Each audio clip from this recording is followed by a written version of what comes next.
አቶ ጌታቸው ረዳ ሶስት ከፍተኛ የትግራይ ሰራዊት አመራሮችን በዘረፋና በሰዎች ንግድ ላይ ተሳትፈዋል ሲሉ ወንጅለዋል። ሰላም እንደምላችኋል ክብራትና ክብራን የፎከስ ቤተሰቦች፣ የዕለቱን ዜና ይዤላችሁ ቀርብ ያለው። ለቻናላችን አዲስ ከሆናችሁ ቪዲዮአችንን ላይክ፣ ቻናላችን ሰብስክራይብ በማድረግ አብራችሁን ሁኑ። ወደ ዝርዝር ዜናው እናልፋለን።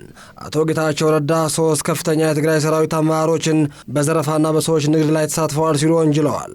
የቀድሞ የትግራይ ክልል ጊዜያዊ አስተዳደር ፕሬዝዳንት አቶ ጌታቸው ረዳ ሶስት ከፍተኛ የትግራይ ወታደራዊ አመራሮችን በወርቅ ቁፋሮና ንግድ፣ የመንግስት ገንዘብ በመዝረፍ እንዲሁም በህገ ወጥ የሰዎች ዝውውር ላይ ተሳትፈዋል ሲሉ ወንጅለዋል። አቶ ጌታቸው ረዳ ከፋና ቴሌቪዥን ጣቢያ ጋር ባደረጉት ቃለ መጠየቅም በስምን በመጥቀስ የወነጀሏቸው ሶስት አመራሮችም ብርጋዴር ጀነራል ምግበይ ኃይለ፣ ብርጋዴር ጀነራል ኃይለ ሥላሴ ግርማይና ኮሎኔል ተወልደ ገብረትንሳኤ ናቸው። ትናንት ሰኞ ግንቦት 4 2017 ምሽት በፋና ቴሌቪዥን በተላለፈው የቀድሞ ጊዜያዊ አስተዳደር ፕሬዝዳንት ክፍል 1 ቃለ መጠይቅም ስለ እርሳቸው የፖለቲካ ተሳትፎ አጀማመር፣ በትግራይ ክልል ስለተካሄደው ጦርነት፣ ህዝባዊ ወያነ ሓርነት ትግራይ ህወሓት አመራሮችና የትግራይ ሰራዊት አዛዦች ፈጽሟቸዋል ስላሏቸው ወንጀሎችም የዘረዘሩበት ነበረ።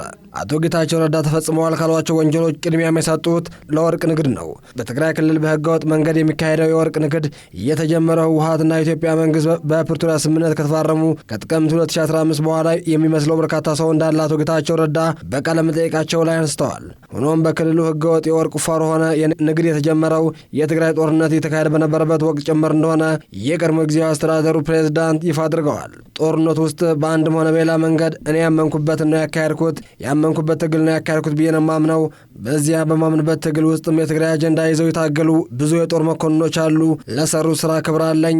በፍጹም ሊቀንስ አይችልም። ግን ደግሞ ጦርነቱ ገና በሺዎች የሚቆጠሩ ወጣቶች ይበላ በነበረበት ወቅት ሳይቀር ምሽግ ለመቆፈር ብለን የወሰነውን ኤክስካቫተር ወርቅ ለመልቀም ይጠቀሙበት የነበሩ አዛዦች አሉ ሲሉ አቶ ጌታቸው ረዳ ከሰዋል። አቶ ጌታቸው ረዳ በወርቅ ንግድ ላይ ተሰማርተዋል በሚል በስም የጠቀሷቸው የጦር መኮንኖች ብርጋዴር ጀነራል ምግበይ ኃይለ ነው። ብርጋዴር ጀነራል ምግበይ ኃይለ አቶ ጌታቸው የትግራይ ክልል ጊዜያዊ አስተዳደር ፕሬዝዳንትነታቸውን ከማስረከባቸው አንድ ወር ገደማ በፊትም ከስራ ካገዷቸው ሶስት የጦር አዛዦች አንዱ ነው። ደባርቅ ዳባት አካባቢ የማሊሞ በሩቅ ርቀት ሆኖ ውጊያ ይመራ የነበረው ሰው በተመሳሳይ ጊዜ በኤክስካቫተር ወርቅ እየቆፈረ ይሸጥ ነበረ ሲሉ አቶ ጌታቸው ረዳ ወንጅለውታል።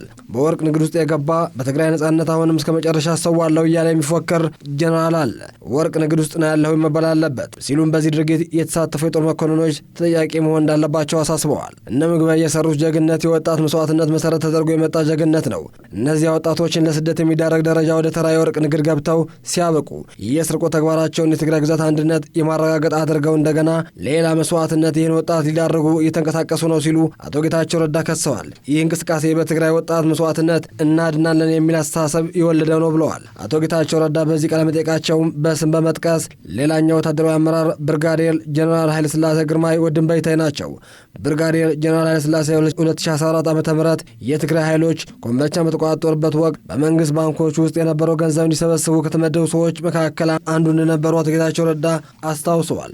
በወቅቱ በመንግስት ባንኮች የነበረው 4 ቢሊዮን ብር እንደነበረ የገለጹት አቶ ጌታቸው ረዳ ከዚህ ገንዘብ ውስጥም ብርጋዴር ጀነራል ኃይለ ሥላሴ 1 ቢሊዮን ብር ገደማ ነው የወሰደው ሲሉ ከሰዋል። በወቅቱ የግንባር አዛዥ ከነበሩት ብርጋዴር ጀነራል ኃይለ ሥላሴ ስር የነበሩ ሌሎች ሰዎችም የተወሰነ ድርሻ መውሰዳቸውም አቶ ጌታቸው ረዳ አክለዋል። እነ ብርጋዴር ጀነራል ኃይለ ሥላሴ የወርቅ መቆፈሪያ ማሽን ከውጭ ሀገር በማስገባት በፌዴራል መንግስት እያዝባቸው ለማስለቀቅ ሙከራ ሲያደርጉ መቆየታቸውን የቀድሞ የትግራይ ክልል ጊዜያዊ አስተዳደር ፕሬዝዳንት ጨምረው ገልጸዋል። እነ ምግበይና ኃይለ ሥላሴ በወንጀል ተነክረው ድንገት የሆነ ሰላም ከተፈጠረ አደጋ ውስጥ ገባለሁ፣ ተጠያቂ ሆናለሁ ብለው የሚያስቡ ሰዎች ግርግሩ በፍጹም እንዲያልቅ አይፈልጉም ሲሉ አቶ ጌታቸው ረዳ ገልጸዋል።